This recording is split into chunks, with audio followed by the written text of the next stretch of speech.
kita ini pernah punya suatu perjanjian dengan Allah. Lalu perjanjiannya seperti apa? Gitu. Kemudian yang kedua, ruh ini kan datang ke dunia ini dibungkus oleh tubuh.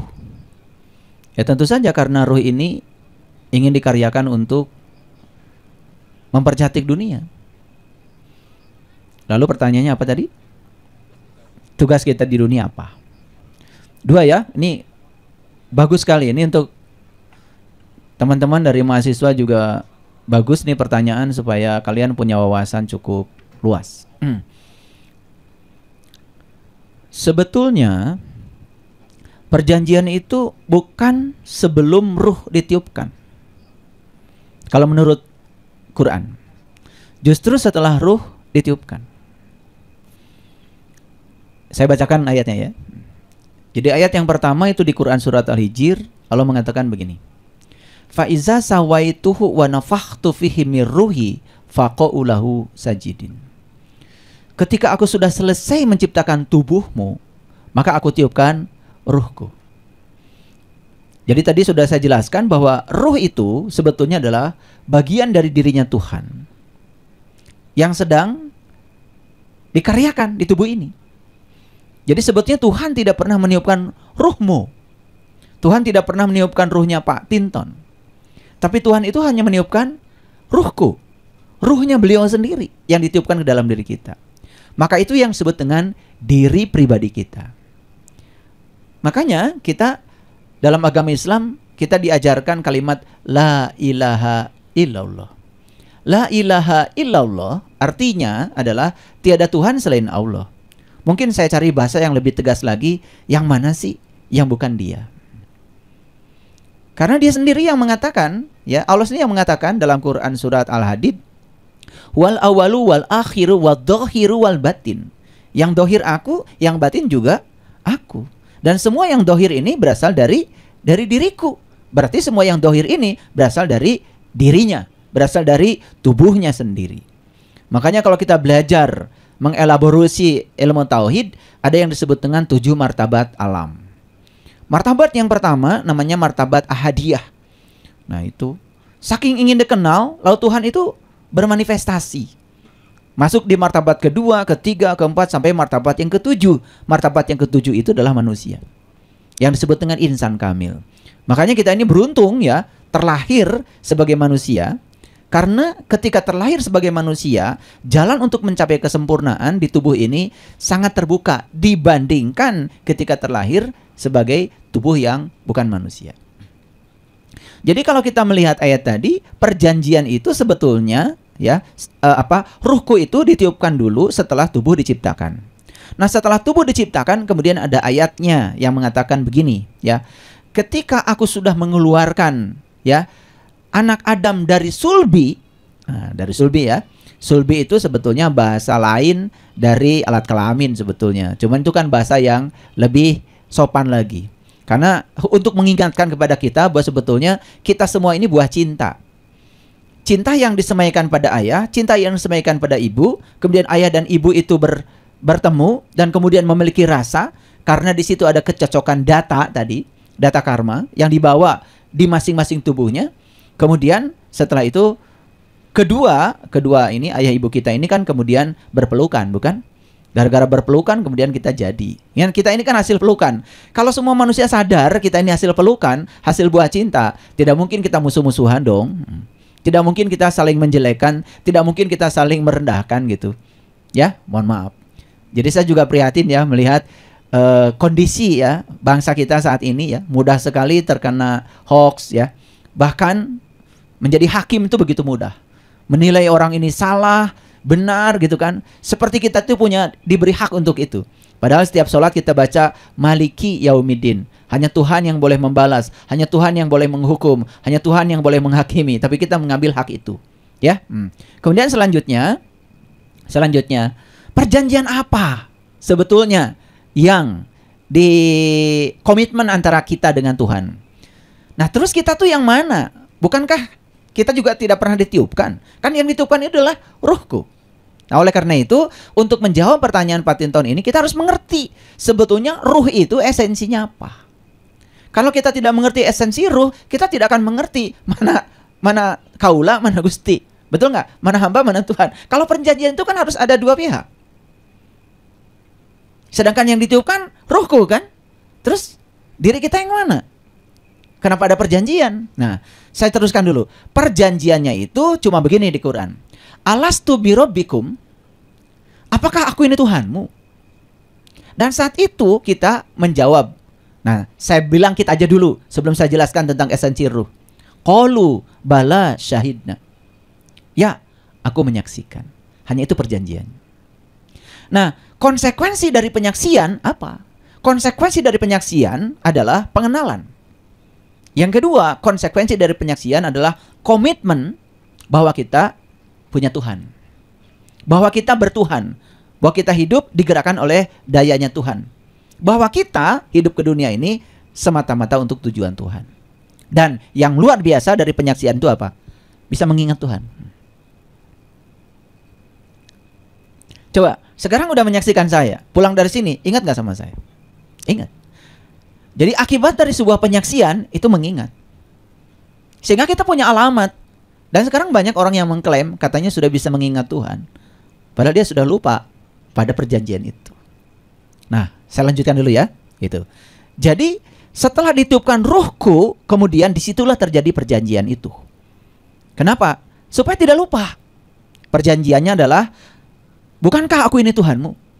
Dan saat itu yang ditanya menjawab, qalu bala syahidna. Ya, aku menyaksikan. Itu ya perjanjiannya. Oke. Nah, sekarang kita harus tahu dulu mana aku, mana Tuhan.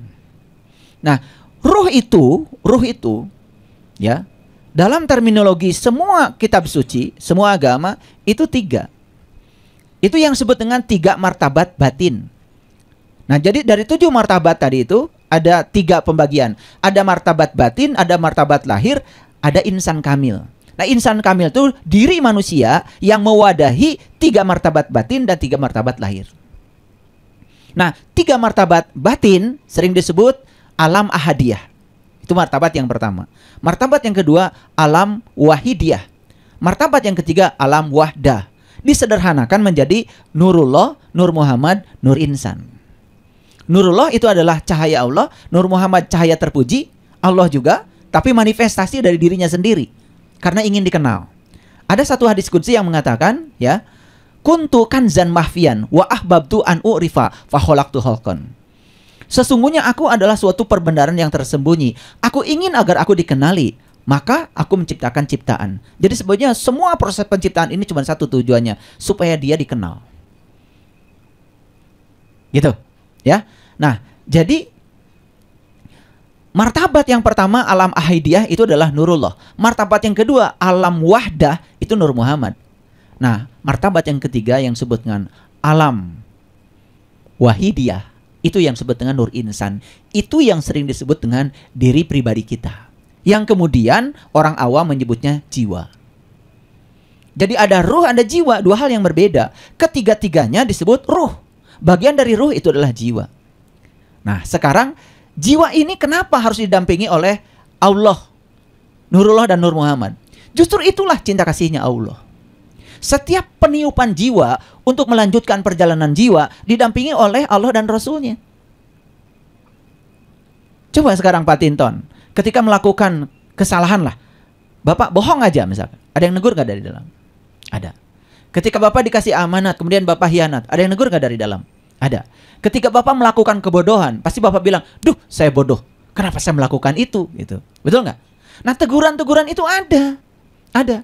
Bukankah itu adalah cinta kasih semesta? Itu pesantren kita yang sebenarnya sebetulnya. Kalau semua orang, si jiwanya itu mau mendengar apa yang jadi Nurullah itu daya kehidupan, Nur Muhammad itu adalah pemimpin kehidupan. Jadi dayanya ada, pemimpinnya juga ada. Sehingga sang jiwa ini ketika berevolusi dari satu kesadaran pada kesadaran berikutnya itu selalu didampingi oleh Allah dan Rasulnya secara hakikat. Jadi Rasul ada 2. Rasul yang hakiki ada dalam diri setiap orang. Ada Rasul yang syar'i, yaitu orang yang diutus ke semesta untuk membuka jalan supaya kita kenal dengan diri sejati kita. Bagi yang beragama Islam, kita mengenal Nabi Muhammad. Bagi yang beragama Nasrani kita mengenal Nabi Isa. Ya, bagi Romo mengenal Sang Buddha, ya kan? Ya, udah, itu kan? Gitu. Jadi dengan demikian maka kita sekarang menjadi tahu yang mana Allah, yang mana Rasul, yang mana diri pribadi kita. Sehingga Nur Insan ini harus bersaksi pada Nurullah, harus bersaksi pada Nur Muhammad. Nah, proses perjanjian itu terjadi pada saat kita sudah ditiupkan ruhku. Berarti di mana itu? Di rahim ibu. Nah, ketika kita datang ke alam semesta ini, mohon maaf, ada riset yang sangat bagus dari riset neuroscience. Manusia itu mulai melupakan Tuhan di hari ke-8 dari kelahirannya. Kok bisa diukur? Karena gelombang otak manusia sekarang sudah bisa diukur. Ada yang namanya EEG, electroencephalogram, untuk mengukur brainwave dari setiap gelombang yang dipancarkan oleh otak manusia. Karena otak itu energi. Kalau energi berarti dia memancarkan frekuensi, memancarkan vibrasi. Sampai sejauh itu teknologi sekarang membantu untuk membuktikan semua hal yang dianggap absurd bagi manusia, yang dianggap samar bagi manusia. Jadi perjanjiannya apa tadi? Bukankah aku ini Tuhanmu? Dan kita mengatakan, ya, aku menyaksikan. Pertanyaannya sekarang, apa yang pernah disaksikan? Masih ingat sekarang? Sudah lupa. Makanya kalau kita membawa lupa ini sampai kita mati, berarti kita mati dalam keadaan punya utang. Makanya dalam kehidupan sekarang, utang itu harus dibayar. Nah, ketika kita bisa membayar utang, maka itu yang namanya taubat. Mohon maaf ya, kan kata taubat juga jadi rancu. Taubat jadi minta ampun. Padahal taubat itu bahasa Arab dari kata taba yatubu taubatan. Taubat itu artinya kembali. Nih lihat, gelas saya di sini. Saya pindahkan ke sini, pindah tempat. Taubat itu cuma gini kok. Pindah ke posisi awal. Jadi yang namanya taubat itu asalnya kita mengenal dia, sekarang menjadi melupakan dia, maka dalam kehidupan ini kita harus mengenal dia lagi. Maka Tuhan menciptakan tubuh ini sedemikian sempurnanya untuk mengenali dia. Ini dari ujung rambut sampai ujung kaki ini, tubuh kita ini sebetulnya syarat dengan kunci-kunci untuk mengenali dia. Cuman sayang, manusia tidak mengenal tubuhnya sendiri. Makanya Allah berfirman dalam Al-Quran, Huwaladzi yusawwirukum fil arham kaifa yasa. Aku telah menciptakan kamu sebagaimana yang aku rencanakan, karena aku adalah Al-Musawwir. Al-Musawwir itu adalah arsitek yang agung. Dan Tuhan menciptakan tubuh sesuai dengan rencananya. Untuk apa tadi? Untuk mengenali dia. Sayang sekali, kita tidak pernah bertanya, mengapa Tuhan menciptakan telinga kita seperti ini bentuknya? Untuk apa? Mengapa Tuhan menciptakan telinga kita dan diletakkan di kiri kanan kita, bukan di sini? Mengapa? Hampir tidak pernah bertanya. Mengapa Tuhan menciptakan tangan kita tidak sama panjang, bahkan jaraknya beda-beda? Tidak pernah bertanya. Kalau semua dipertanyakan, kita akan menemukan jawaban. Karena tubuh ini adalah jalan satu-satunya untuk mengantarkan jiwa tadi bertemu dengan Allah dan Rasulnya. Itulah syahadat sejati. Asyhadu an la ilaha illallah wa asyhadu anna Muhammadar Rasulullah. Jadi syahadat yang sebenarnya bukan lagi ucapan, tetapi sebuah pengalaman spiritual. Ketika sudah mengalami itu, berarti kita sudah mengulangi perjanjian kita. Dan itu yang akan menyelamatkan kita saat kita pulang nanti. Memenuhi ayat innalillahi wa inna ilaihi rajiun. Maaf ya, saya kalau sudah terhubung begini, sudah terhubung nih dengan alam tinggi, kalau saya tiba-tiba mengeluarkan pernyataan-pernyataan begini, ya tangkap saja. Karena saya tidak bisa bendung. Ya, begitu saya sudah terkonek, ya mohon maaf. Tadi ayat-ayat Quran juga meluncur aja sendiri, ya terkoneksi semuanya, itu tangkap aja. Karena itulah transmitter itu seperti itu bekerjanya. Ya, itu kecerdasan yang melampaui pikiran. Dan kalau kita bisa mengakses kecerdasan itu, kita bisa mempetakan sebetulnya kehidupan ini dan tidak ada rahasia lagi. Tuhan pun bahkan tidak gaib lagi, tetapi dia nyata senyata-nyatanya bagi yang tahu. Itulah perjanjiannya. Nah, oleh karena itu maka ketika orang pergi haji, kan titik awal kan di situ apa? Hajar Aswad. Hajar Aswad itu sebetulnya adalah awal kelahiran kita. Pada saat kepala kita nongol di alam semesta ini, kan lewat rahim ibu. Saat itu kita menyakiti ibu, saat itu ibu menumpahkan darah, bahkan saat itu ibu kita hampir kehilangan nyawanya. Itulah Hajar Aswad. Jadi Hajar Aswad itu mengingatkan kepada kita bahwa kita terlahir dari seseorang yang dipilih oleh semesta untuk menjadi utusan semesta kelahiran kita. Makanya orang yang tidak hormat pada ibunya, mentelankan ibunya, itu kehilangan berkah dalam kehidupannya. Maka ridho Allah fi ridhol walidain. Maka ridho Allah itu diletakkan pada kedua orang tua.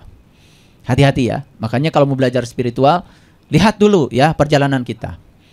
Nah, kemudian selanjutnya setelah Hajar Aswad, maka yang kedua adalah multazam. Nah, multazam itu yang arti bahasa Arab, bahasa Indonesianya adalah komitmen. Itulah perjanjian. Jadi sebetulnya kita lahir ke alam dunia ini jangan sampai melupakan perjanjian kita dengan Allah.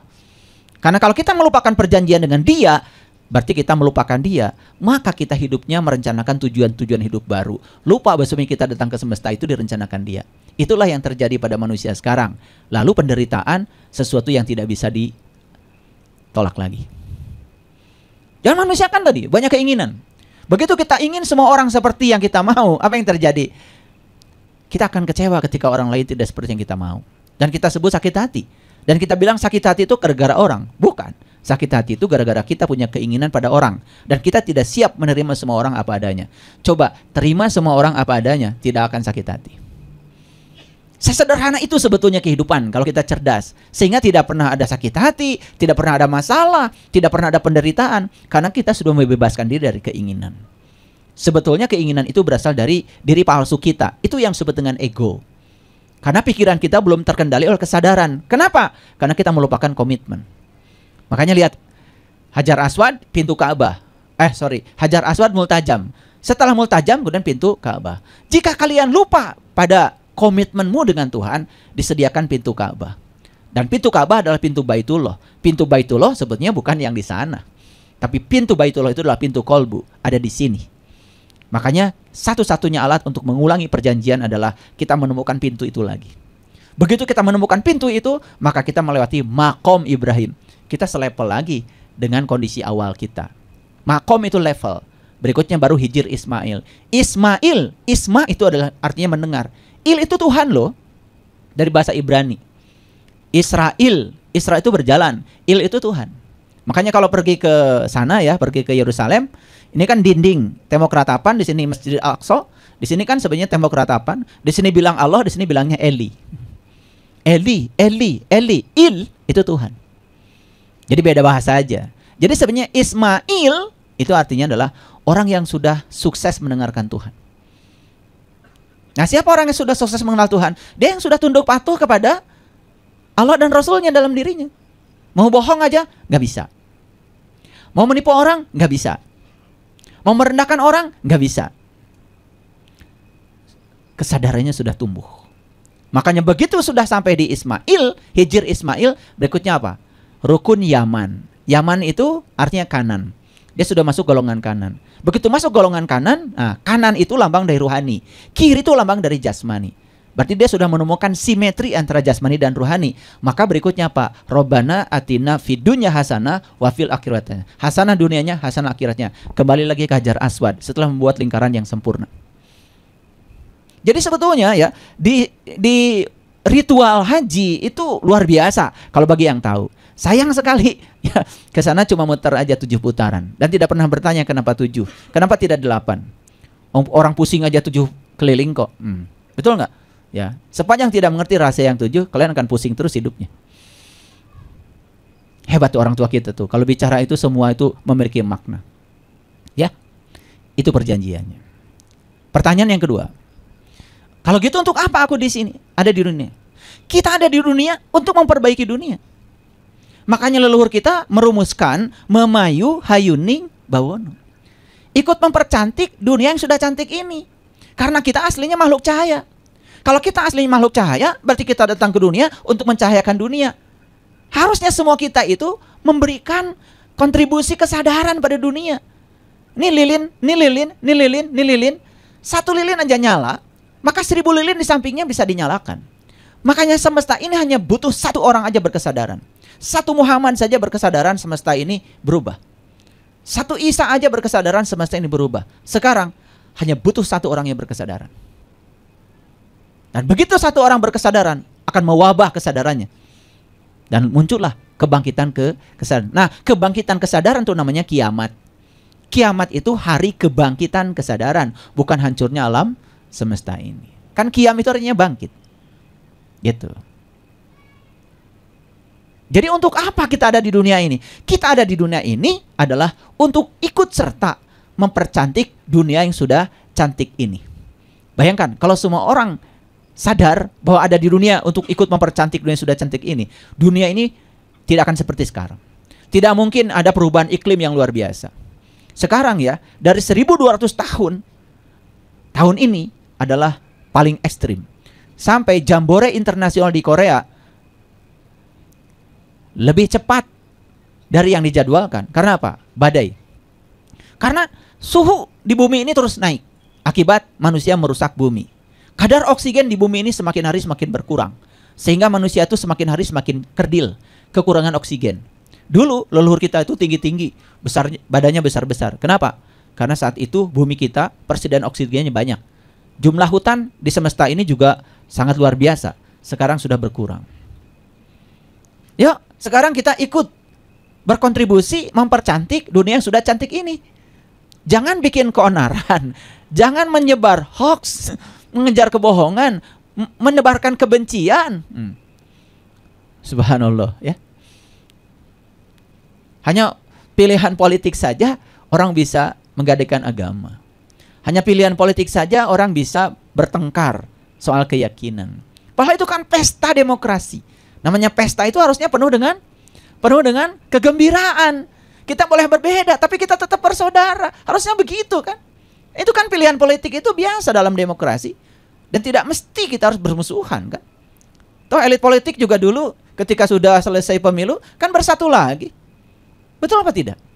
Jadi itu pelajaran yang berharga. Begitu orang berkesadaran, ya, maka tidak mungkin terus-menerus memperuncing kerusakan. Jadi untuk apa kita di dunia ini?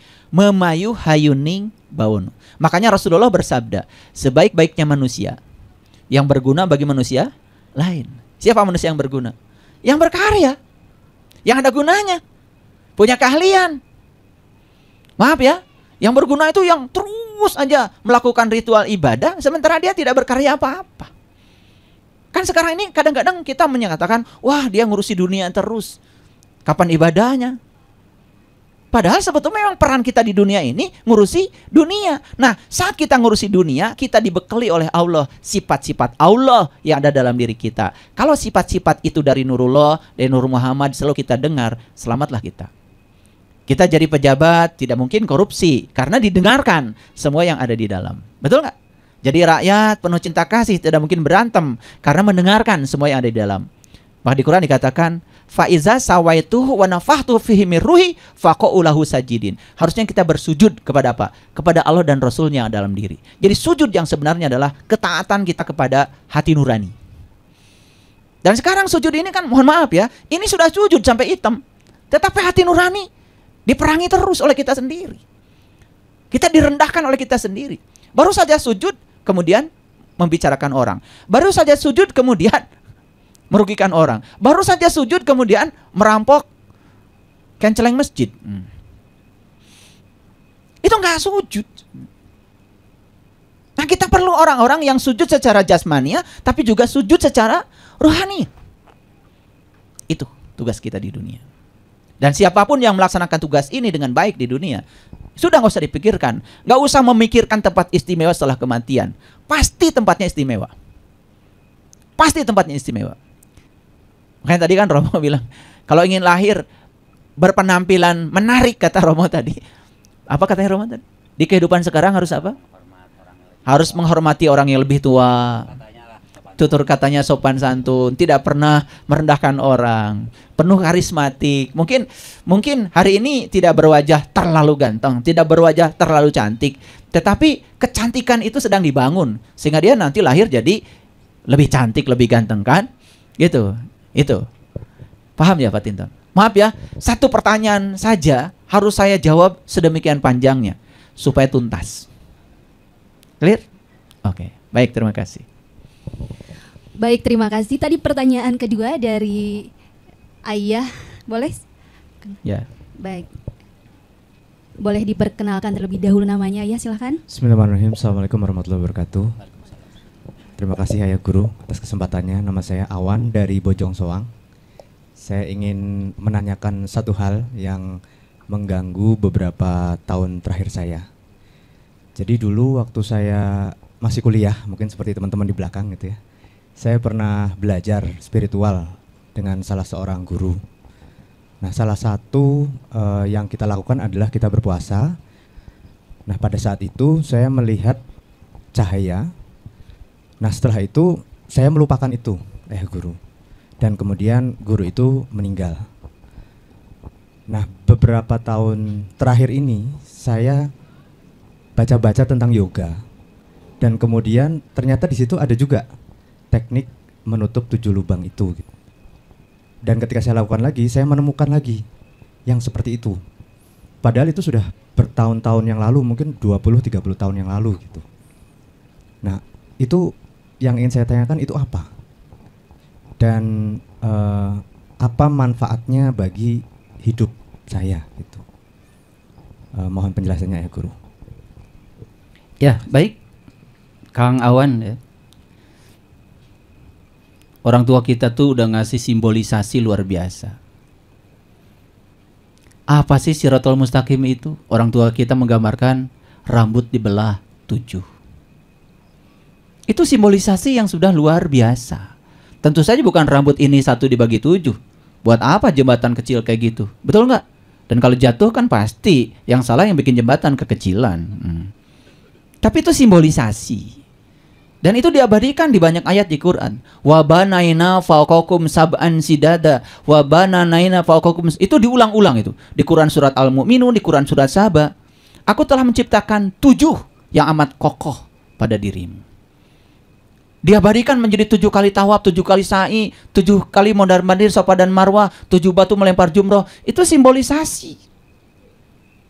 Dan angka 7 itu dalam agama Islam itu sangat luar biasa. Surat Al-Fatihah 7 ayat. Kita kenal 7 lapis langit, 7 lapis bumi. Kita tahu juga sholat sehari semalam kan 17 rakaat, belakangnya 7. Nabi Muhammad Isra Mi'raj tanggal 27, 7 juga. Sholat berjamaah 27 derajat, pahalanya 7 juga. Coba cari itu rahasia itu. Dan ketika kita sudah menemukan rahasia itu, ya tentu saja, ya jangan menyepelekan.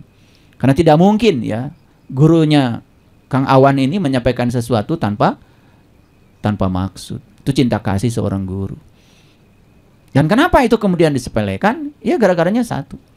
Karena kita ini kadang-kadang mendapatkan sesuatu tapi tidak mengerti. Saya kasih tahu, kebohongan kalau dia itu disampaikan dengan cara yang terstruktur bisa mengalahkan kebenaran. Sebaliknya kebenaran ya yang tidak terjelaskan dan tidak dimengerti bisa dianggap kebohongan. Bahkan kebenaran yang setengah-setengah itu bisa jadi kebohongan besar. Dan kenapa sekarang diingatkan kembali? Padahal itu sudah puluhan tahun. Itu cinta kasih semesta. Cinta kasih alam semesta, cinta Allah kepada Kang Awan. Kenapa? Coba kamu ingat kembali. Coba kamu pelajari kembali. Saya belajar yoga. Dan puncaknya yoga namanya Yoni Mudra. Itu. Saya belajar teknik-teknik yang lain. Puncaknya itu juga. Dan tentu saja saya cuma bisa menjawab, renungkan apa yang disampaikan gurumu itu. Renungkan dalam-dalam. Pengalaman spiritualmu itu bukanlah pengalaman spiritual yang biasa. Allah mengatakan di Quran, yahdillahu linurihi mayyasha. Aku telah menunjukkan kepadamu cahayaku karena aku menghendaki kamu mendapatkan cahayaku. Bukankah yang dialami tadi juga memasuki alam cahaya? Para nabi, para rasul juga pengalaman spiritualnya diawali dengan memasuki etape itu. Nabi Ibrahim melihat bintang, melihat bulan, melihat matahari. Nabi Muhammad melihat An-Najm juga diabadikan dalam Quran surat An-Najm. Luar biasa. Saya cuma bisa mengatakan sama Kang Awan, dalami lagi apa yang disampaikan gurumu itu. Jangan menganggap sepele. Kunci yang kecil itu, kalau kamu taruh di mana saja, kamu tidak akan bisa masuk rumahmu yang besar. Jangan pernah sepelekan sesuatu yang kecil. Karena siapa tahu yang kecil itu adalah kunci untuk meniti ke dalam dirimu. Dan dengan itu kamu bisa menemukan semua rahasia tentang dirimu. Itu saja pesan saya. Ya. Terima kasih ya guru. Baik, sudah terjawab. Tadi ada lagi pertanyaan, mungkin yang di belakang dulu ya Pak ya. Di belakang dulu Boleh, silakan bisa langsung saja diperkenalkan terlebih dahulu namanya. Baik. Bismillahirrahmanirrahim. Assalamualaikum warahmatullahi wabarakatuh. Waalaikumsalam warahmatullahi wabarakatuh. Selamat sore Ayah, selamat sore Romo. Saya mau bertanya. Nama. Oh, saya Anur dari Padalarang, Bandung Barat. Pertama sih Ayah, saya benar-benar berterima kasih. Kalau nggak salah 2 Zoom Selasa minggu kemarin, Ayah membahas soal mewah. Apapun yang kita lakukan detik ini adalah kemewahan yang diberikan oleh Allah. Nah, di sana mungkin saya mencoba mendalami sekedar kata mewah dengan mengendarai motor pegang tangan. Dengan panas-panasan, tiba-tiba nangis Ayah. Gak tahu sebabnya apa, sampai sekarang juga saya merinding, bingung nih. Makanya kenapa saat-saat seperti itu gak berlangsung lama, cuman sesaat sebentar, sedangkan saya hidup 24 jam misalnya 1 hari. Padahal kan saya terus mendalami kata Ayah, hiduplah saat ini, jangan terpaku masa lalu, jangan cemas akan masa depan. Makanya saya ingin bertanya kepada Ayah sama Romo, apa sih yang sebenarnya terjadi itu? Kenapa terjadi seperti itu? Yang kedua, mungkin saya dulu penggemar keras sakti ke Romo. Dengan sekarang emang dulu belum terlalu paham soal isi adalah kosong, kosong adalah isi.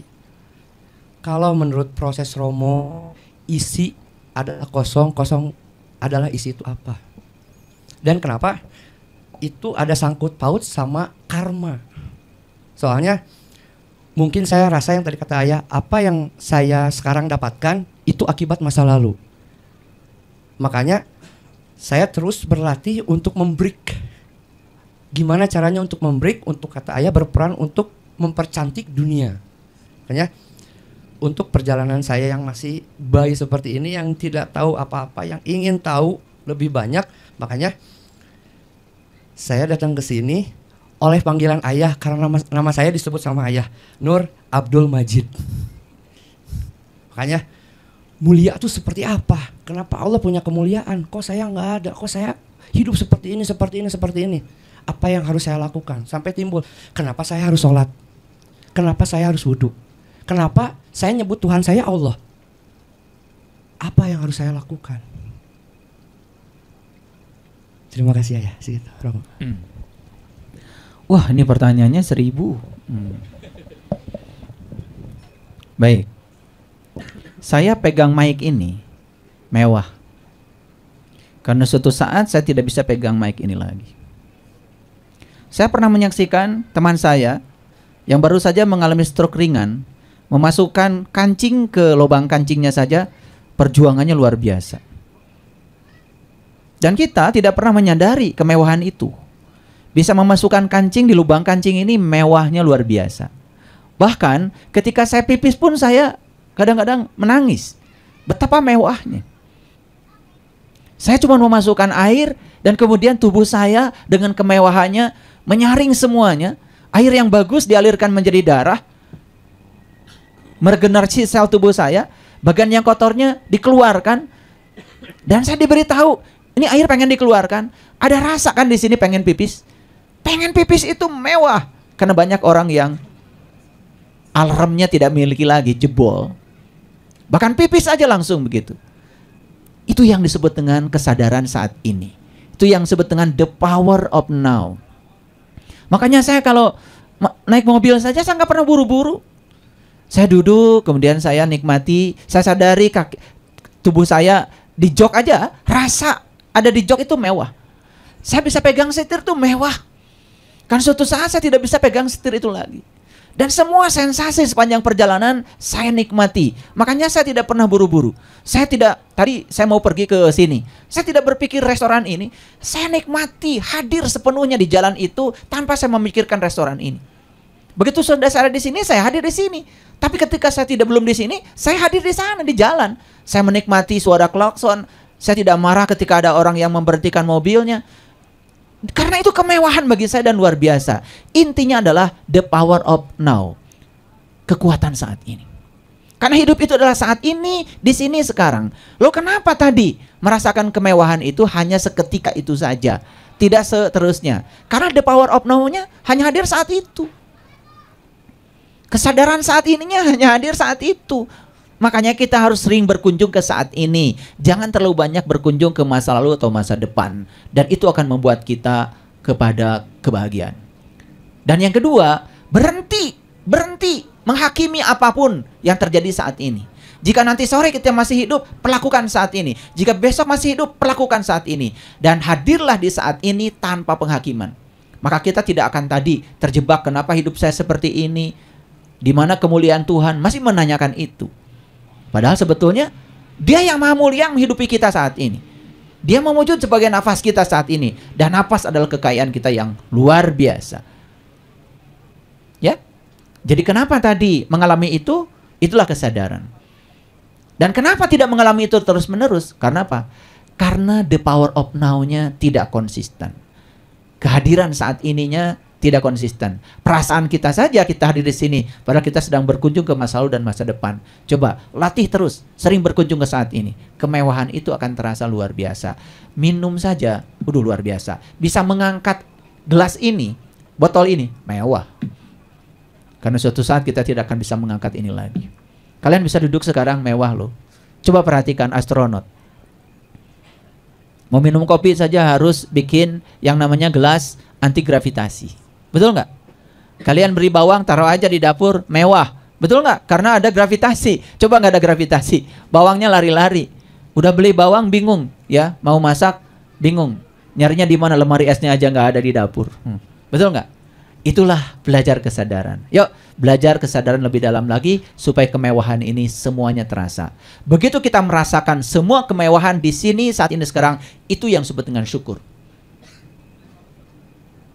Ya. Nah, pertanyaan yang kedua karena ditanyakan sama Romo, jadi Romo yang harus jawab. Ya, saudara siapa tadi ya? Anun ya?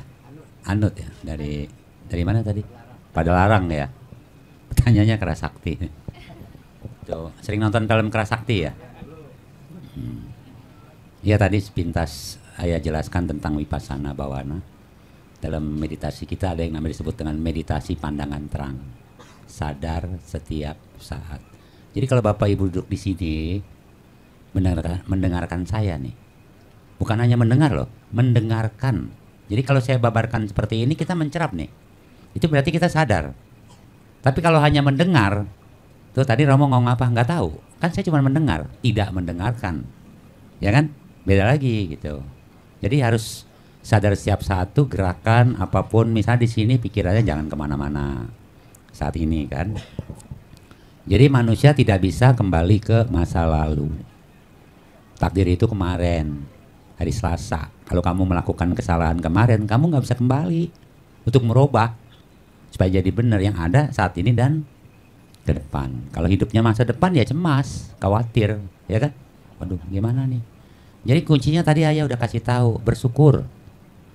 Bersyukur kita kumpul di sini, diberi badan yang sehat, bisa sharing dharma, ya, bisa mendengarkan ajaran Tuhan.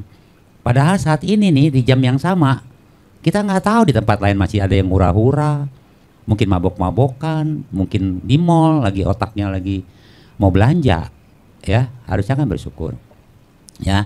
Jadi hidup itu bisa menerima semua apa adanya, mungkin kuncinya ikhlas dan perlu kesabaran. Jadi kalau belum panen buah karma kita ya sabar. Tugas kita tetap beri pupuk, tetap sirami tanaman kita.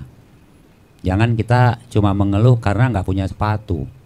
Padahal orang yang nggak punya kaki juga banyak tuh diamputasi, betul nggak? Kamu tadi bilang naik sepeda motor, yang jalan kaki kan masih banyak. Yang sepeda juga banyak. Jadi kalau kita mau ukur duit kita di sini, ini lain-lain nih di kantong nih. Ya ada yang 100.000, 50.000, ada yang 10.000, ada yang bahkan nggak punya duit kali di kantongnya. Kan bersyukur banget kan? Jadi sehat itu bersyukur ya. Kita diberikan apapun dalam hidup bersyukur. Setelah mensyukuri apa yang kita miliki, terus kita tidak mau juga menyerakai haknya orang lain. Bangkunya di sini. Ini bangkunya saya, bangkunya Ayah. Saya nggak menyerakai bangkunya Ayah, ya memang bangkunya di situ, ya kursi saya di sini kan. Nah mengenai Kerasakti, sebetulnya itu adalah legenda. kitab Seiyu, mengambil kitab suci ke barat, mungkin dari negara Cina ke India. Kerasakti ini adalah kelahiran daripada alam semesta. Jadi ceritanya tuh ada sebuah batu besar, kena panas, kena hujan, batunya hamil. Lahirlah kera batu yang namanya Sunggokong ini, Kerasakti. Nah bayangkan, maka dia disebut dengan nama Kitian Taiseng, itu artinya dewa alam semesta. Dan gak ada yang bisa mengalahkan dia kecuali Buddha. Ya. Nah, dia melambangkan apa dalam diri kita? Karena kan ada gurunya, ada Kerasaktinya, ada Cupatkai, tahu kan siluman babi? Nah, ada siluman air, Saceng yang bodoh. Nah, itulah kenapa dalam diri kita ada pikiran, ada hati Buddha, ada jiwa serakah, ada kebodohan.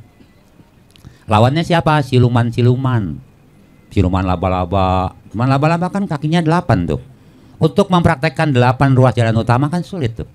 Berpandangan benar, berpikiran benar, berucap yang benar, ya berbuat yang benar, bermata pencarian yang benar, itu kan 8 ruas itu sulit. Nah, ketika Sunggokong pikiran ini tahu misalnya ada siluman yang menyamar sebagai orang biasa untuk ditolong. Tapi si guru ini kan nggak tahu kalau ini siluman yang sedang menyamar. Hati itu nggak tahu, yang tahu pikiran. Ditangkap akhirnya gurunya. Pusing lagi kan Sunggokong. Ini sebenarnya untuk menunjukkan bahwa pikiran dan hati harus bekerja sama. Maka ketika seseorang mencari Tuhan, ribuan kilometer berjalan untuk mencari Tuhan. Bayangkan, akhirnya suatu hari dia menemukan Tuhan. Di mana Tuhan itu berada? Apabila engkau telah menyatukan antara pikiran dan hatimu, kamu menemukan Tuhan. Ternyata jarak Tuhan dengan kita hanya 1 kaki, 1 foot only. Maka dalam ayat dikatakan aku lebih dekat dari urat lehermu. Ya, tapi antara pikiran sama hati kita nggak pernah sinkron, betul nggak? Kalau mengandalkan pikiran kita jadi sadis, jadi licik. Mengandalkan hati, jadilah kita orang bodoh yang baik hati. Seolah kita baik, padahal kita bodoh. Betul nggak? Coba, misalnya di sini ada pengemis satu. Kalau mengandalkan pikiran, itu pengemis datang, pasti dipikir-pikir. Wah, orang sehat-sehat, minta-minta. Kalau mau ngasih pun dipilih duit recehan yang paling kecil. Kalau ada gopean tuh, yang logam. Tapi kalau hati yang bergerak, begitu datang, langsung cabut dompet, kasih. Itu namanya kita mengandalkan hati. Hati nurani kita. Maka suara hati adalah suara Tuhan. Nah, mengenai kosong dan isi, itu sebenarnya pelajarannya agak dalam ya. Kalau kita mengatakan tubuh manusia ini adalah yang terlihat seperti ini yang disebut dengan manusia, saya akan uraikan bahwa manusia itu hanyalah 5 kelompok kehidupan, terdiri daripada lahir dan batin, nama dan rupa. Apa itu rupa? Jasmani, yang terdiri dari 4 unsur dasar. Di dalam diri kita ada yang namanya patawi datu, unsur padat atau unsur tanah, kuku, rambut, tulang-tulang, ya. Unsur cair, darah, keringat. Unsur api, suhu dalam tubuh kita. Unsur udara, nafas. Hanya ini. Tubuh ini hanya terdiri daripada 4 elemen ini. Batin itu ada apa? Ada wedana, perasaan. Ada pencerapan, ada bentuk-bentuk pikiran, dan ada kesadaran. Nah, kita kan suka tuh membandingkan sesuatu. Ya kan, diolah dalam pikiran. Kalau kita lihat aqua ini, kontak mata dengan objek aqua, ya, kita melihat dalam kondisi kesadaran mata melihat. Lalu kita masuk ke dalam pencerapan kita, ke dalam wedana perasaan kita. Nah, lalu timbul perasaan di sini. Suka nggak? Suka nggak kamu sama ini? Atau nggak suka? Atau netral? Ketika rasa suka muncul, yang tidak suka hilang. Sebaliknya kalau apa yang kita lihat nggak suka, yang suka juga menjadi hilang. Kan dia harus muncul satu kan? Begitu juga hidung ketika mencium sesuatu. Telinga juga begitu, kita mendengar sesuatu. Bahkan kalau kamu misalnya mendengar musik yang kamu suka, kamu nggak sadar kan kakinya tiba-tiba mau goyang-goyang, betul nggak? Karena kamu menikmati, mencerap suara itu. Jadi manusia itu nggak ada. Karena gabungan dari sekian disebutlah manusia. Karena manusia itu gabungan dari jasmani tadi, ada perasaannya, ada kesadarannya, ada bentuk pikirannya. Nanti setelah meninggal, apa yang masih ada? Kesadaran yang tadi saya mengatakan berlanjut. Kita mengatakan meja ini hanyalah dibentuk. Ini apa? Meja. Karena mata kita dikelabui isinya meja. Coba kalau dipretelin nggak ada meja, ini cuma kayu loh. Rumah ini pun sebenarnya dibentuk. Kita menganggap rumah kan karena gabungan dari beberapa unsur. Ada atapnya, ada tiangnya. Kalau sudah dihancurin semua nggak ada rumah. Yang ada ya cuma kayu, atap. Mobil juga gabungan. Kita mengatakan mobil kan gabungan dari beberapa organ, spare part. Ini setirnya, ini bannya, peleknya. Coba dipretelin, nggak ada yang disebut mobil. Itu disebut dengan kosong. Maka Buddha menatap segala sesuatu dalam kekosongan. Kita dalam bentuk. Lihat sesuatu mengatakan wah indah. Dikelabui sebenarnya. Sebenarnya itu nggak ada ya. Kosong gitu loh. Itulah yang disebut dengan dibilang kosong, isi. Karena kamu melihat bentuk. Tapi kalau kamu tahu bahwa isinya itu sebenarnya juga kalau diuraikan nggak ada apa-apanya. Kita melihat keramik, melihat bangku, melihat apa dalam bentuk. Ya manusia, oh cantik, oh jelek, oh tua, oh muda.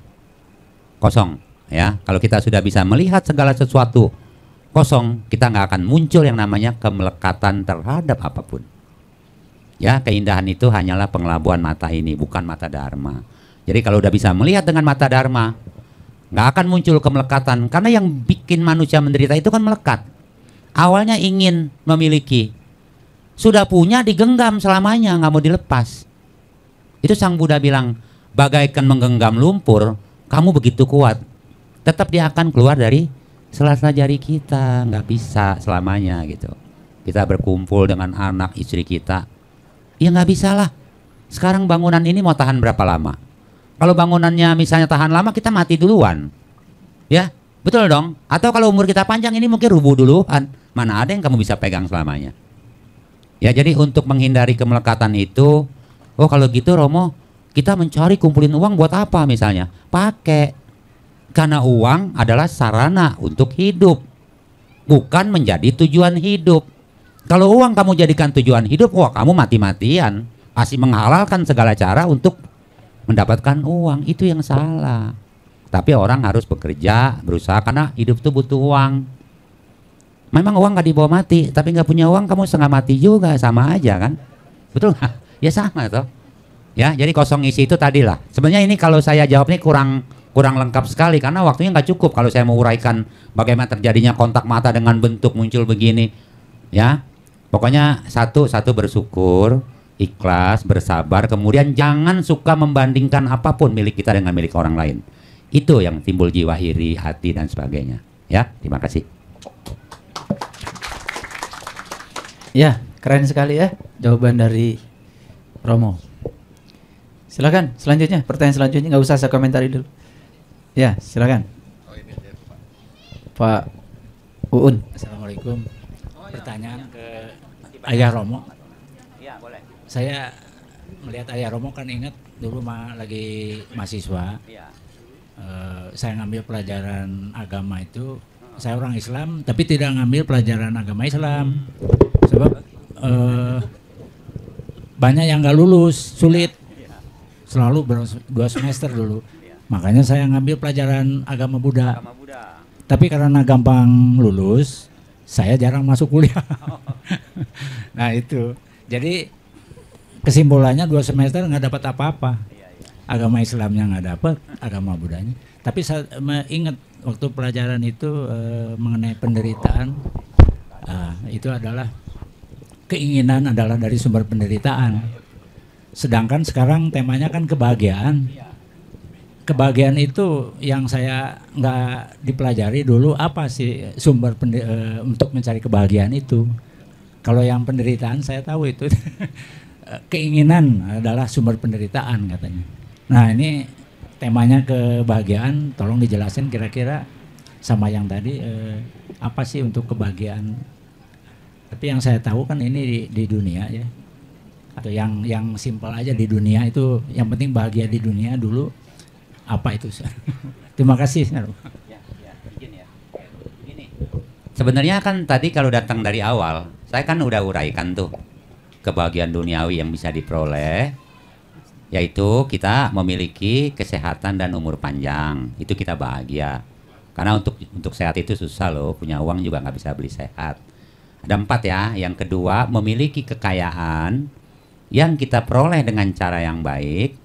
Kita gunakan untuk kebaikan ya. Ketiga, hidup terbebas dari hutang, tidak pernah punya hutang apapun. itu juga kita bahagia. Yang keempat, anawaja suka, hidup tanpa cela. Nah yang keempat ini memang agak susah. Nggak mungkin orang hidup tuh nggak pernah dicela, mesti dicela. Karena Sang Buddha sendiri yang udah mencapai kesempurnaan kesucian aja, tetap masih dicela, ya. Nah kalau dikatakan sumber dari semua penderitaan adalah keinginan, itu betul. Tetapi ada keinginan-keinginan yang wajar, belum menjadi tanha. Keinginan yang berlebihan menjadi tanha, namanya hawa nafsu. Itu yang disebut dengan kemelekatan pada sesuatu. Misalnya begini, ini kan kafe nih, restoran. Bapak suatu saat bisa aja lewat sini, saya mau makan kepiting saus padang. Makan aja, itu sebuah keinginan, belum menjadi hawa nafsu. Tapi ketika makan rasanya di lidah kita enak nih, lezat nih, Bapak besok-besok mau kesini lagi, mau makan itu terus. Itu yang menimbulkan duka, karena bisa saja suatu saat restorannya tutup, atau barang yang mau dipesan nggak ada. Itulah keinginan yang tidak tercapai, namanya duka. Berpisah dengan orang yang kita cintai, duka nggak? Duka. Atau berkumpul dengan orang yang kita benci setiap hari, duka juga. Udah benci tiap hari ketemu muka dia, duka loh itu. Ya duka adalah sesuatu ketidakpuasan sebenarnya. Sang Buddha mengatakan hidup itu duka, iya. Sang Buddha mengatakan aku hanya mengajarkan satu, yaitu adanya penderitaan dan lenyapnya penderitaan. Nah saya mau tanya, dari mana duka itu muncul? Dari mana? Ayo. Dari mana? Duka itu ada di sini Bapak, dalam diri ini. Dan lenyap pun di sini, bukan di luar. Sama dengan tadi, kelahiran tuh ada di sini dan kematian pun ada di sini, bukan di luar. Luar hanyalah kondisi. Jadi orang bisa mati karena kecelakaan pesawat, jatuh, minum racun, bunuh diri dan sebagainya. Tapi kematian menyertai kita. Nah, sama dengan duka. Duka itu dalam diri kita. Nah, kalau bahagia memang harus diusahakan bagaimana supaya kita bahagia. Tuhan nggak kasih kita dari langit, saya kasih kamu bahagia enggak. Tapi bahagia harus berusaha untuk hidup bahagia. Nah kalau ingin bahagia, coba bahagiakan orang lain.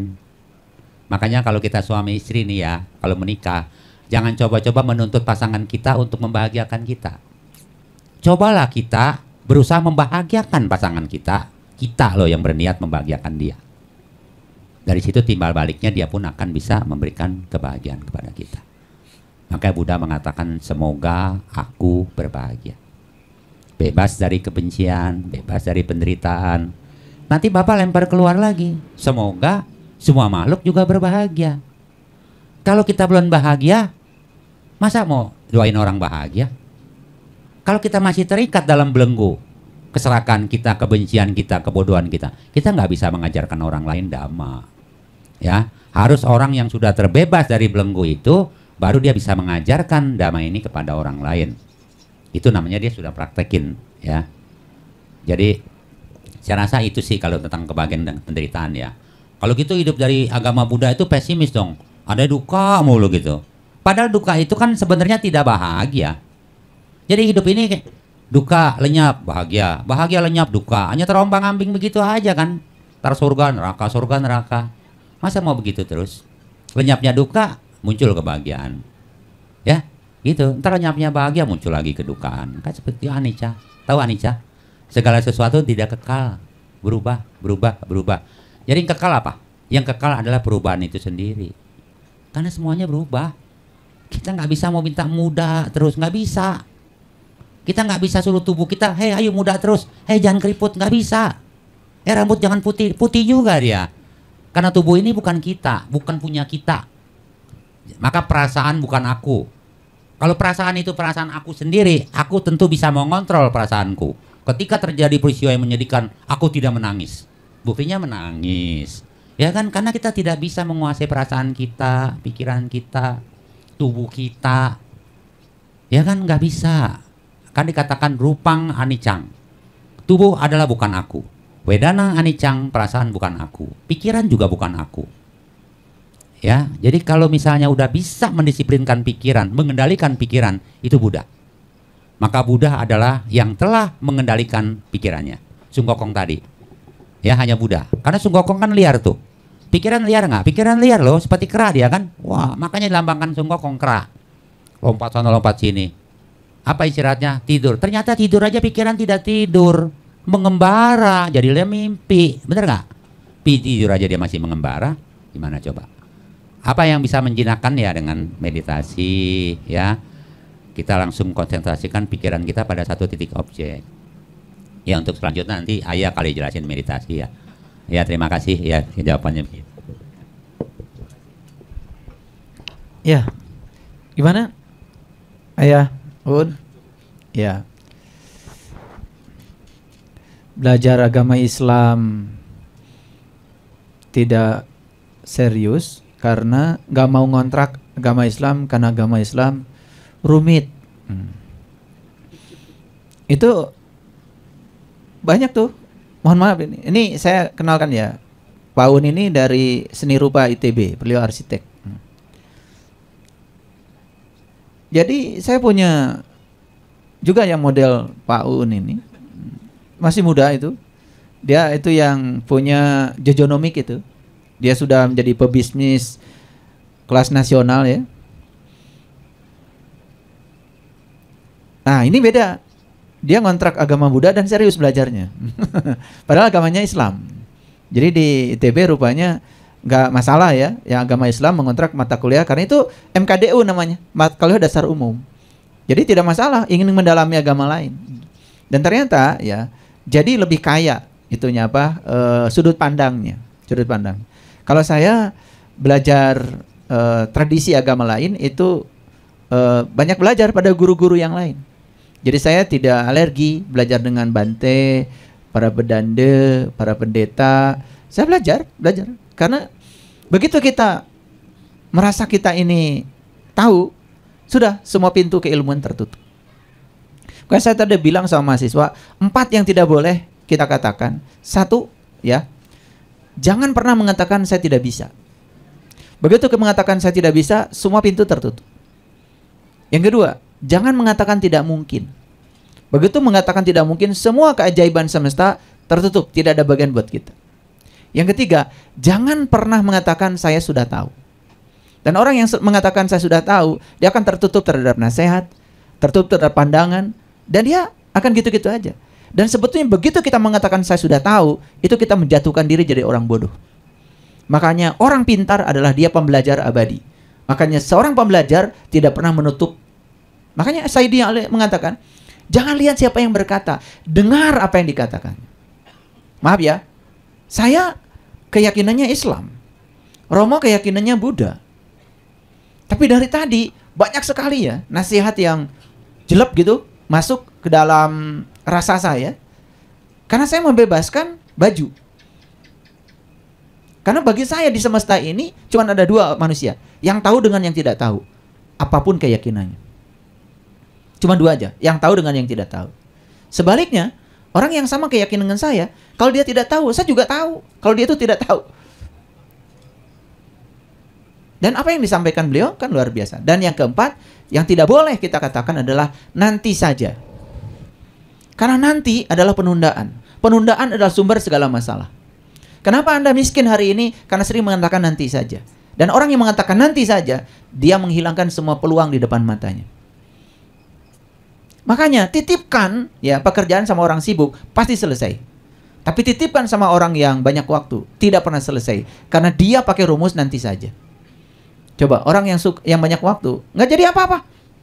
Tapi orang sibuk apapun yang diserahkan sama dia jadi. Karena apa? Satu kuncinya orang sibuk tidak pernah menunda. Tidak pernah menunda. Saya punya waktu 15 menit saja bisa baca 2-3 skripsi.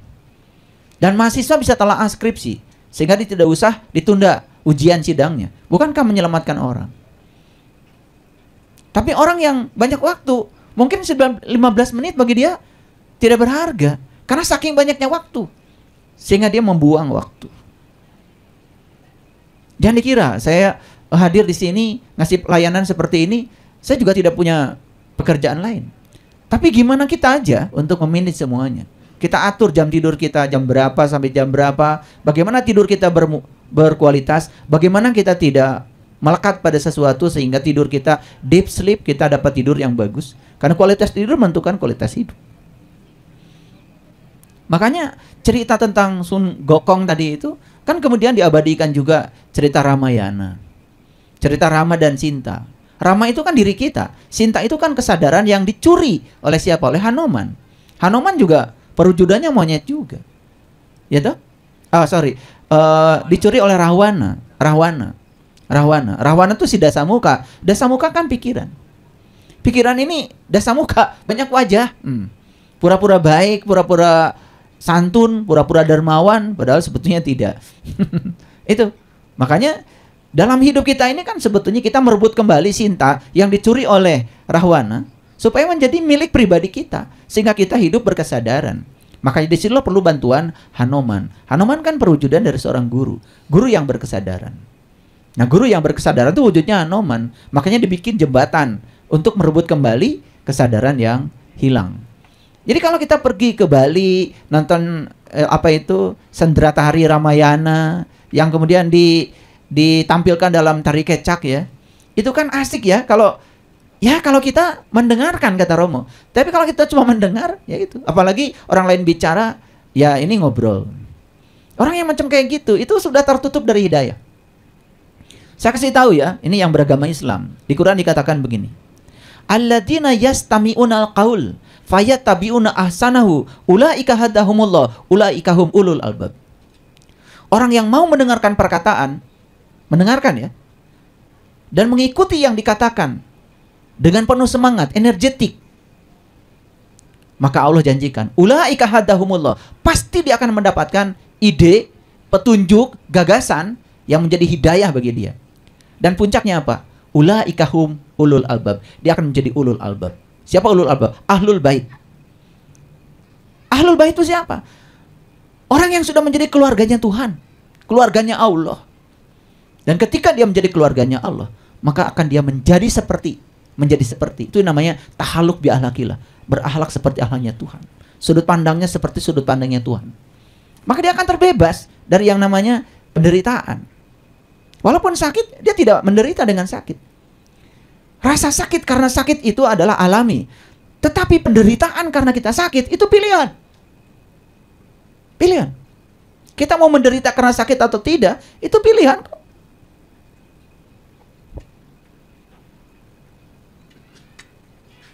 Orang yang mau mendengar, mengikuti yang terbaik dari yang dia dengar, maka dia akan jadi ulul albab. Maka dia akan mendapatkan hidayah. Ketika kita mengabaikan semua yang dikatakan orang, hanya mendengar tapi tidak mendengarkan, bahkan kita bersuara, sibuk sendiri, itu sudah tertutup dari hidayah. Dan hidayah itu tidak akan pernah bisa diberikan kepada Allah kecuali kepada mereka yang menginginkannya. Yahdillahu linurihi mayyasa. Aku akan menunjukkan pada cahayaku siapa yang aku kehendaki. Siapa yang dikehendaki oleh Allah? Yang punya kehendak. Yang tidak punya kehendak tidak akan dikehendaki. Karena Allah menginginkan semua dimulai dari dirimu. Makanya tadi saya juga menawarkan jalan baru kepada komunitas saya. Ya sementara di komunitas saya dulu. Apa jalan barunya? Berhenti menuntut untuk dicintai, tapi ungkapkan cinta. Itu salah satu cara yang sangat luar biasa untuk mengubah orang. Berhenti menuntut dicintai, tapi ungkapkan cinta. Dan siapa yang mengungkapkan cinta, maka hadiahnya adalah cinta. Ya. Baik, ya. Silakan. Tadi ada di belakang. Kasih kesempatan. Yang terakhir nanti saya mau minta sharing dari siapa? Bu Nur? Pak Theo nanti. Pak Theo ini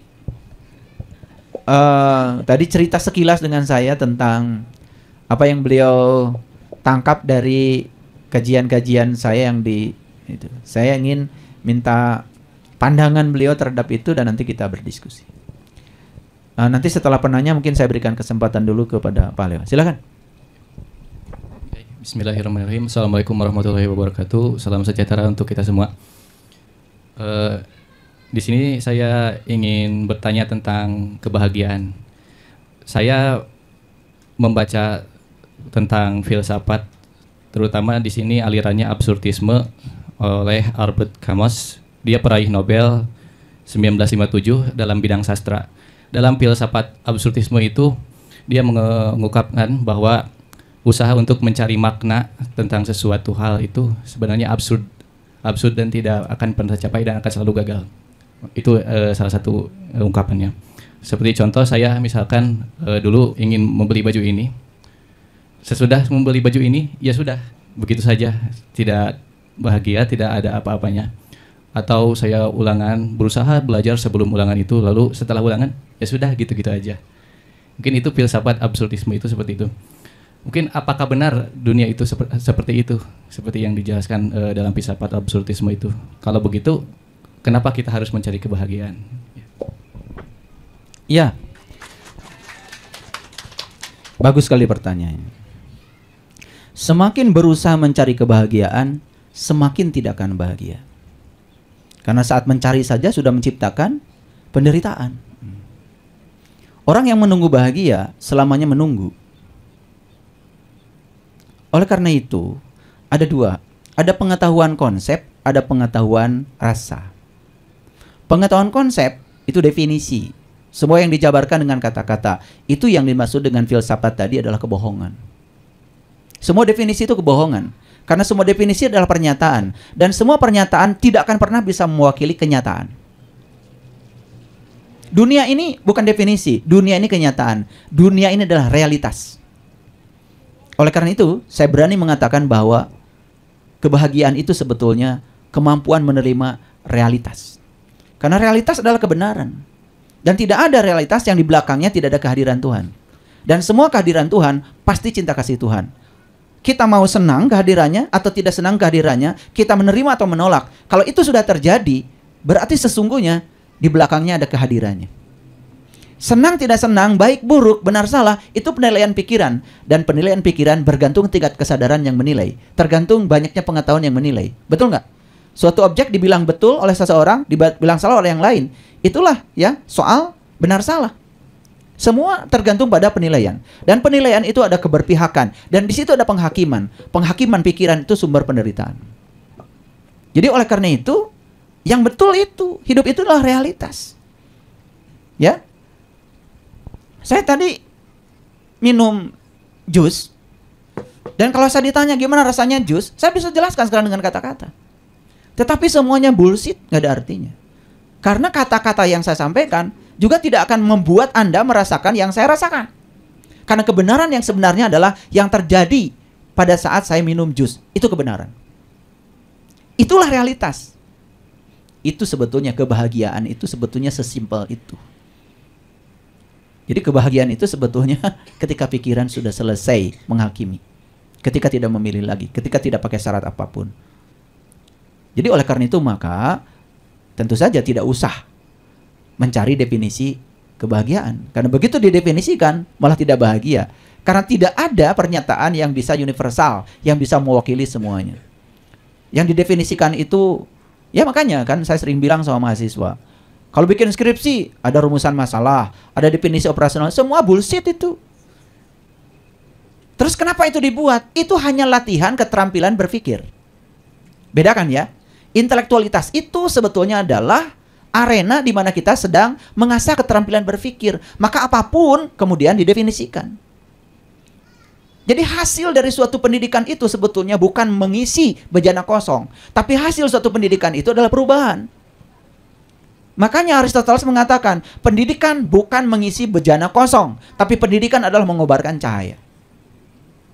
Jadi kalau Anda yang sekolah ini terus menjejali kekosongan bejana Anda dengan berbagai macam knowledge, itu semua bullshit dan gak ada gunanya. Ini yang tidak dipahami. Ini yang tidak dipahami. Padahal hasil dari suatu pendidikan itu adalah oleh Bloom, itu apa? 1, mampu mengingat. 2, mampu memahami. 3, mampu menerapkan yang dia pahami. Yang keempat, mampu menganalisis. Yang kelima, mampu mengevaluasi. Dan hasil pendidikan itu yang keenam adalah mensintesa. Mencipta. Jadi kalau mengulang-ulang, mohon maaf ya, saya bukan menyepelekan. Kan banyak sekali orang yang bangga, oh saya sudah hafal sekian juz, sekian juz, sekian juz. Lah HP saya aja hafal 30 juz. HP saya ini, pinter. 30 juz hafal. Berarti masuk surga dong HP saya. Sekarang kita tidak butuh penghafal. Kita butuh pengamal. yang bisa mensintesa kitab suci menjadi kenyataan hidup. Oleh karena itu, yang mengingat saja nilainya itu paling rendah dalam tingkatan berpikir. Apalagi yang membaca berulang-ulang. Saya bukan menyepelekan itu. Apalagi membaca yang tidak dia mengerti. Dapat apa? Dan membaca itu tidak termasuk keterampilan berpikir dalam dunia kognisi loh. Ini kalau kita berbicara jujur pakai pendekatan saintifik. Jadi oleh karena itu, ya, yang dikatakan oleh filosof ini betul. Hidup itu realitas. Itu sebetulnya yang namanya kebenaran. Dan menerima realitas itu menurut saya kebahagiaan. Coba, saya mulai memikirkan, wah, saya tidak bisa menerima sikap istri saya yang seperti ini. Kan saya akan mengubah dia kan? Ketika saya mengubah dia, bersiap-siap aja kan berantem. Tetapi ketika saya menerima istri saya apa adanya, dia akan mengubah dirinya. Bukan saya. Dan itu pendekatan yang sangat luar biasa. Maaf ya, sehingga kami tidak pernah berantem. Perbedaan ada, tetapi saya tidak persoalkan. Kan dipersoalkan karena ada penghakiman. Oh, ini kamu melakukan kesalahan nih, maka saya hakimi. Kamu melakukan kebenaran, saya hakimi. Coba terima saja dia apa adanya, tanpa syarat, tanpa penghakiman. Sudah, kami bahagia. Itulah realitas. Nah, itulah kenapa kami ingin berbagi rahasia kebahagiaan di sini, bukan untuk mendefinisikan kebahagiaan itu apa. Tetapi kalau sengaja didefinisikan, ya supaya kelihatan aja ada kata-kata yang dirangkai sehingga kita kelihatan ada kajian. Kan begitu aja sebetulnya. Ya toh? Lah kalau saya diem, Romo diem, kalian diem, dan saya pengennya dengan diem itu kalian mengerti. Lah kita ngomong aja banyak yang nanya, apalagi diem kan? Susah. Itu aja. Bagus ya, pertanyaannya sudah bermutu. Baik, kita beri kesempatan dulu untuk Pak Theo. Oh ya, boleh. Satu lagi.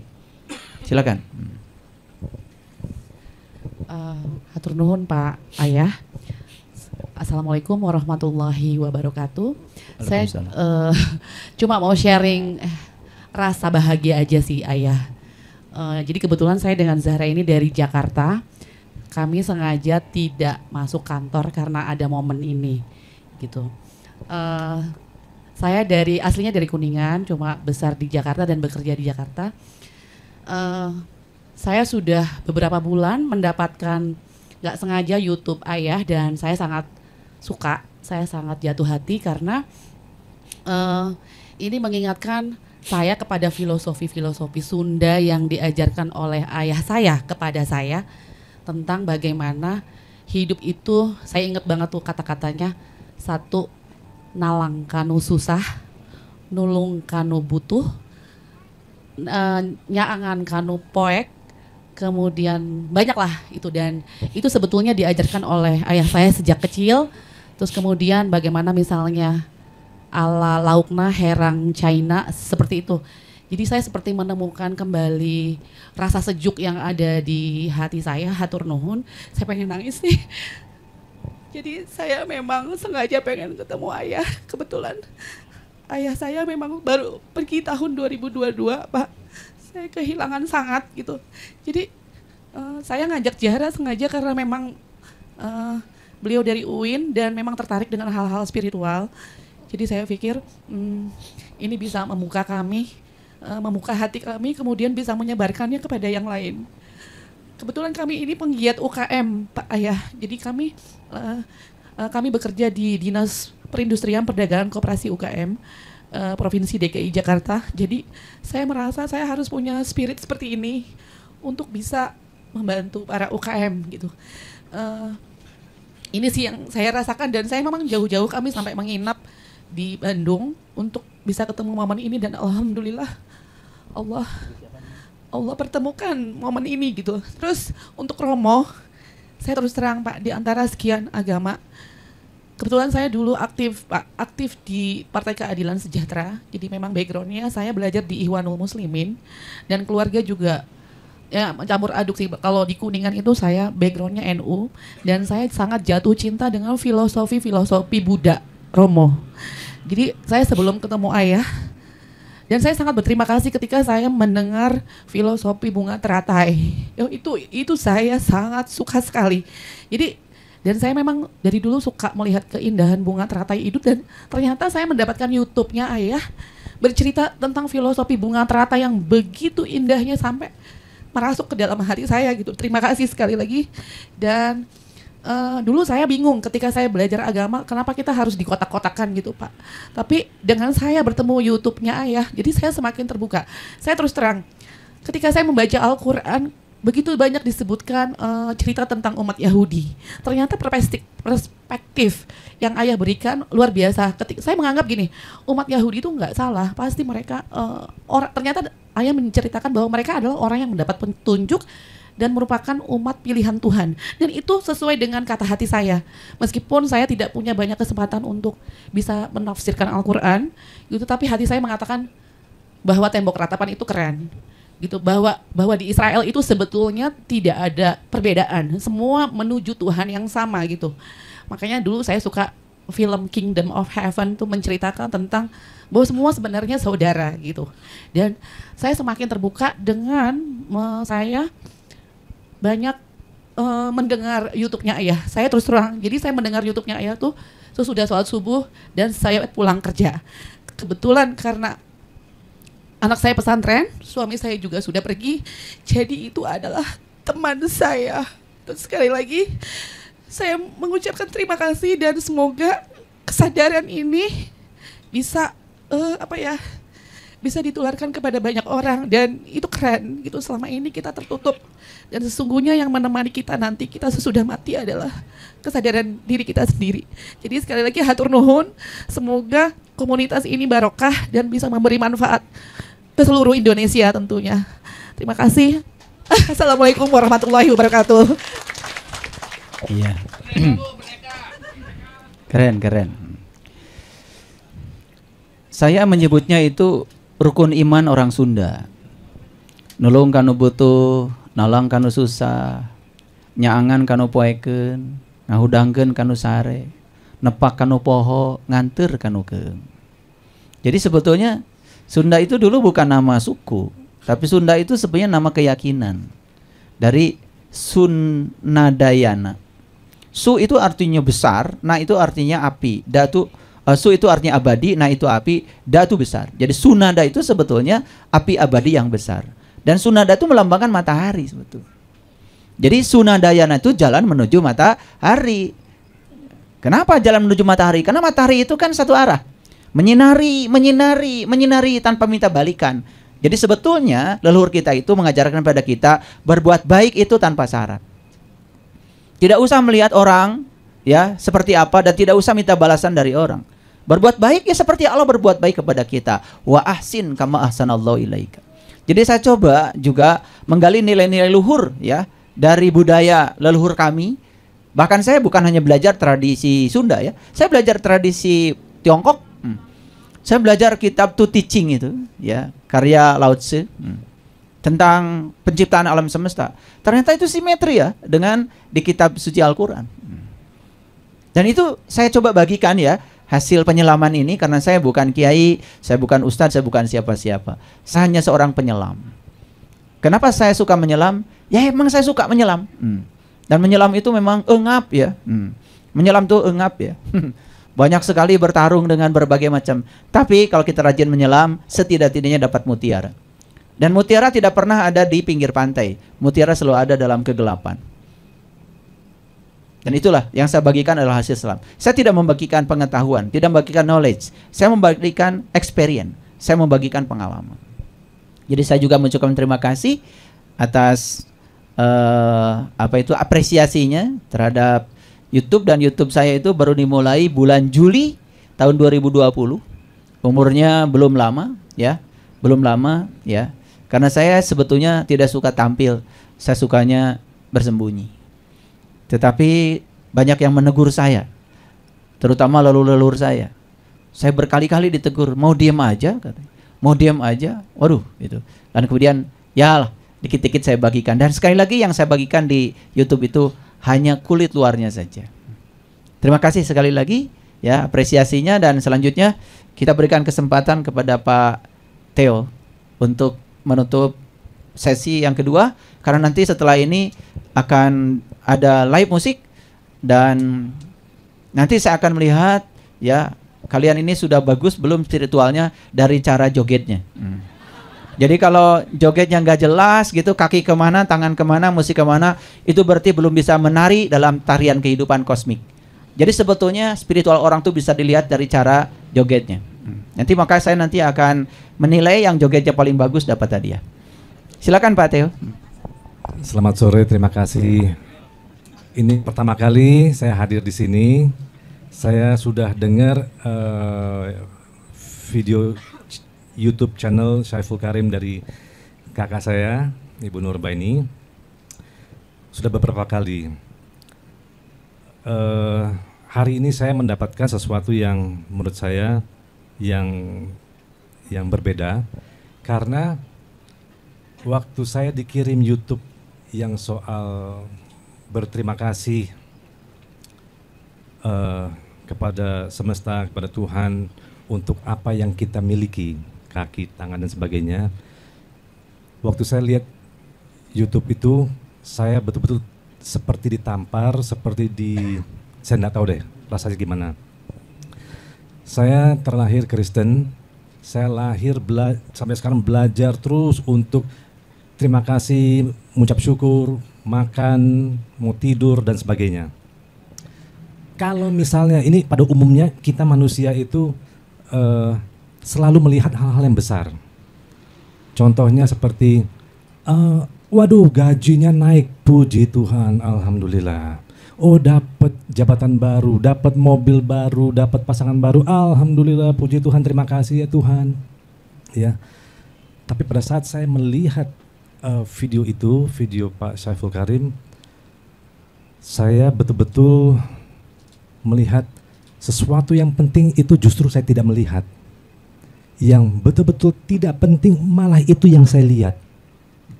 Sejak itu, pada saat saya mulai mandi setiap hari, saya bilang, cuci kaki, saya bilang, Tuhan terima kasih buat kaki ini. Kalau nggak ada kaki ini saya nggak bisa kerja.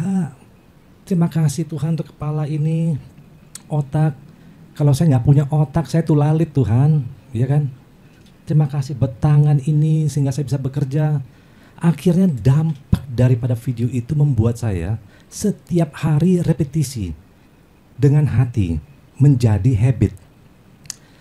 Habit itu selalu membuat saya berterima kasih untuk semua yang saya punya, yang secara fisik, yang tidak pernah saya bilang terima kasih sama Tuhan selama hidup saya, tidak pernah. Kalau sesuatu materi itu kita bilang terima kasih. Kalau apa yang kita miliki selama ini dari kecil sampai sekarang ini tidak pernah, Pak. Tapi saat itu saya betul-betul diubahkan pola pikir saya. Hal yang kecil ini buat manusia ternyata itu besar sekali buat saya. Dampak daripada mengucap syukur itu akhirnya terbawa, Pak. Impactnya terbawa. Sampai saya ketemu orang, apapun agamanya, apapun. Saya bilang terima kasih Tuhan saya udah ketemu sama dia. Saya punya problem banyak sekali, pekerjaan ini, pekerjaan itu dan sebagainya. Saya bilang aduh terima kasih. Saya bilang Kak bersyukur ya. Problem itu masih ada. Tapi kita masih bisa bertahan. Ketemu dengan orang yang pepet mobil di jalan, bersyukur, nggak apa-apa. Impactnya begitu luar biasa. Terima kasih Pak Syaiful Karim. Saya belum berani panggil ayah karena ini pertama kali belum tentu dianggap anak. Tapi jarak saya Theo dari Jakarta, jarak ke Bandung cukup jauh. Tapi saya bersyukur lagi. Untung ada YouTube Pak. Saya bisa ketemu Pak Syaiful Karim setiap hari.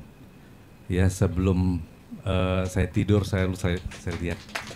Demikian, terima kasih banyak. Selamat sore.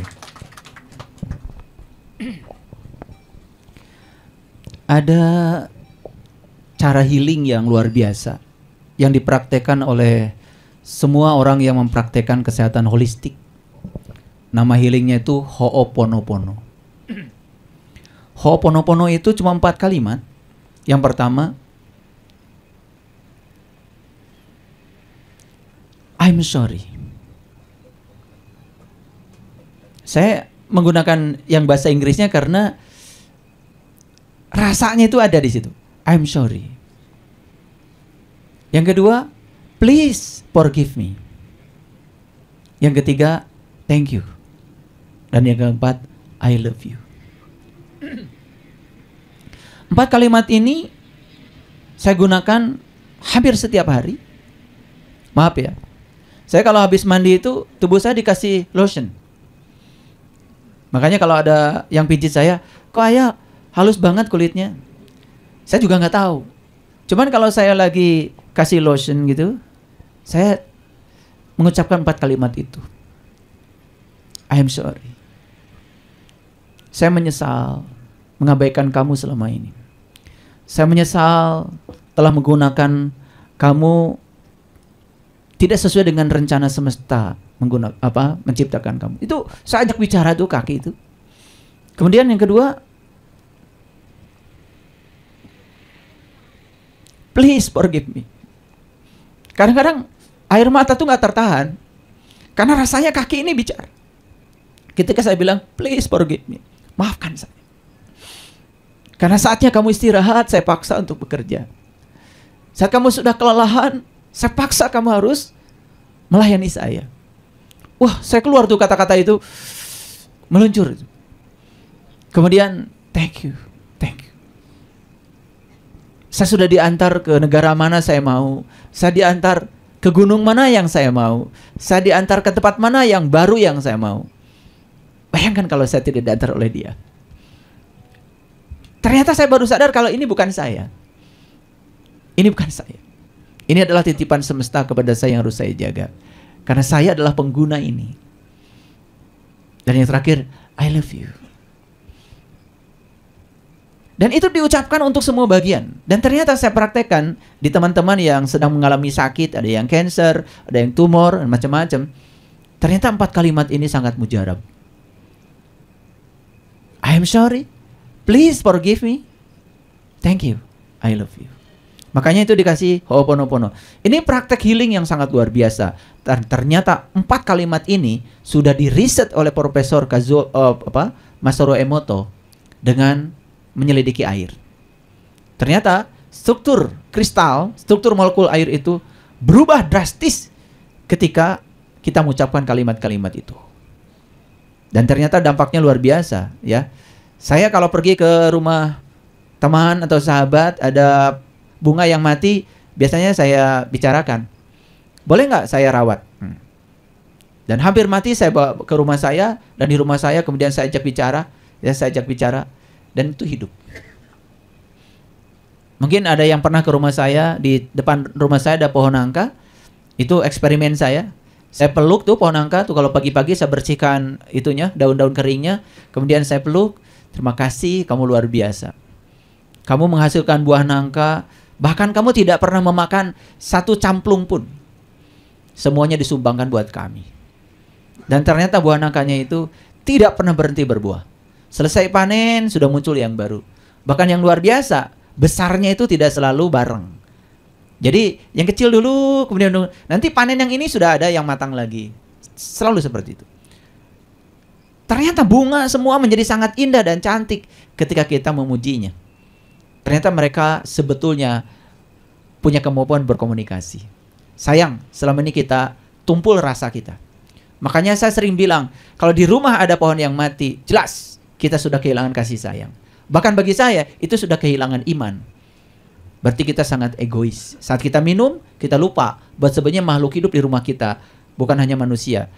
Ada ikan di rumah saya, ada pohon, ada bunga, dan mereka adalah bagian dari keluarga saya yang harus makmur.